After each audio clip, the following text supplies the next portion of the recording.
All of us, his children and grandchildren, knew how proud he was of us, but we were proud of him too. We all sensed that there was a special merit being connected with him. Each one of us feels a loss because he had such a profound influence on us.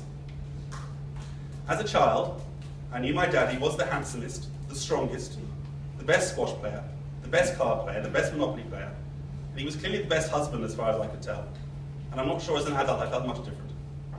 What does a child need from his father?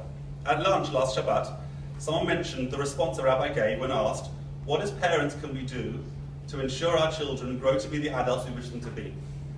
And he answered that there seems to be only one concept in child rearing that we know works, and that is the example we lead. Dad, without even knowing he was doing it, showed us how to be kind, approachable, polite, and gentle.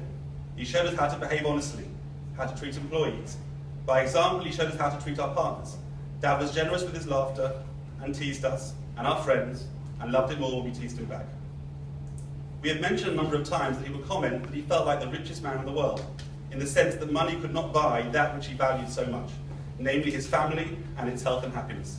This was his most important example to us. He showed us perspective and a sense of where our priorities should be. Daddy accepted his diagnosis and its consequences long before any of us did. He would tell me that he didn't have regrets. He felt no anger that this was happening, was grateful for his full, happy life, and ready to meet his maker. I've been so overwhelmed by the expression of love and support from friends and from the wider community. I have drawn so much comfort from every smile, nod, every email and SMS, every comment and like on Facebook. In the context of our national troubles, it seems selfish to draw attention to our loss, knowing what some families are going through. However, if we know that our learning over the past month and here tonight will help raise Daddy's soul to heaven, I'm in little doubt that he would happily share the ride with the souls of our fallen soldiers, so they should all find comfort and everlasting peace. Good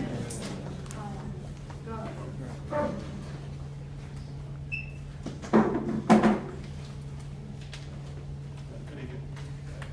Thank you, Rabbi, for your words. Thank you, Billy, Benj.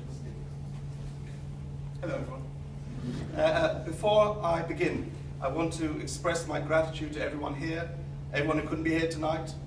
I'm grateful for the love and support that I received over the past month since my father died. I'm grateful for the love and support I received over the past year since his diagnosis, where many of you were far more tuned in to how I was handling things than I was. Similarly to my father, although in my case motivated by hubris, not humility, I have always tried to be emotionally self-sufficient and undemanding. I know that over the years, some of you have reached out to me to make a deeper connection, and I've held back, attempting to master my own feelings and powering intimacy with humor. This was the year that everything I thought I knew about managing my feelings fell apart. This was the year that my father got ill and died. This was the year that every one of my friends ignored the emotional distance I had seemed to encourage and enveloped me with kindness, pairing humor with love and thoughtfulness. Thank you, all of you. From the Lavoya to the Shiva to now, I am surrounded by more friends than I have deserved. Friends that I've known since I was 3, friends that I was in school with when I was 5, friends that I rode to school with every day from 7 to 18. Friends that I was on Hachshara with, in Yeshiva. Friends that we met in Hasharon Park when our children swung on swings. Friends that I davened with when I was 9 years old. And friends that I davened with this morning. And my best friend in the whole world. My best friend forever. Thank you all. My father was the best of us. I'm not making a grandiose claim to his place in history.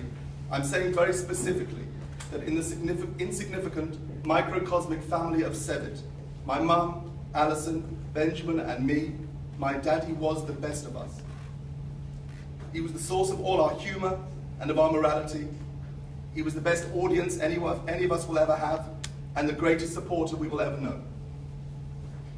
Benjamin noticed early on in the mourning process that another family might have to ask themselves, what would Daddy want? Or how would Daddy want this to go? And we haven't had to deal with these questions because Daddy would have been happy with whatever we decided, because that's how he was. He thought we were all smarter than him and more capable, and he never found fault with anything we did, except perhaps the way we ate an apple or loaded the dishwasher. He loved us unconditionally and believed that everything we did was simply amazing.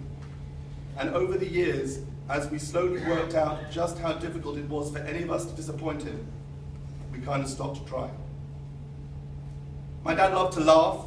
He loved the Goon Show and relished a good pun or a silly rhyme. The longer you could extend the gag, shoehorning in increasingly silly rhymes, the better. He laughed at whatever we came up with. He made us feel clever and witty.